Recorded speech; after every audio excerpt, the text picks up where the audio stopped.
Moi, j'avais jamais vu de corps nu avant d'aller à Auschwitz. J'avais jamais vu ça de ma vie. J'avais jamais vu ma mère. J'avais jamais vu mon père.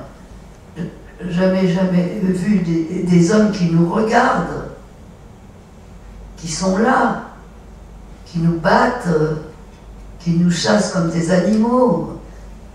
Il faut comprendre vraiment, dans l'essence même des choses, il ne s'agit pas de comprendre et puis 5 minutes après on passe à autre chose. C'est de pénétrer véritablement ce qu'a été je sais pas, il n'y a pas de mots, je ne sais pas comment dire. L'inhumanité, c'est même pas assez. On devient des stucs quand vous avez un SS qui rentre dans une baraque et qui dit « je veux 200 stucs », vous n'êtes pas une personne humaine. Vous n'êtes plus qu'un numéro. C'est la négation de l'homme dans la pire des choses.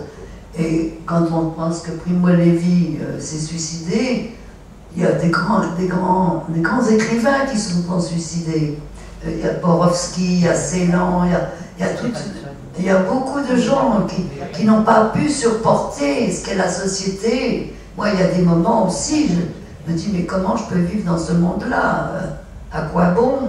Pourquoi? À quoi ça sert? Je sais que c'est tellement... La blessure est tellement profonde. Et puis forcément, ça se répercute surtout sur vos rapports avec les hommes quand vous êtes une femme. Vous vous imaginez? Vous n'êtes rien, vous n'êtes plus rien. Je ne sais pas comment l'expliquer. Il n'y a pas de mots.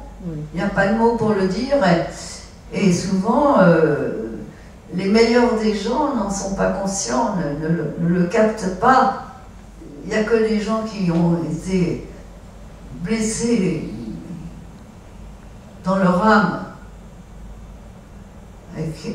des gens qu'on a obligés de faire des choses horribles.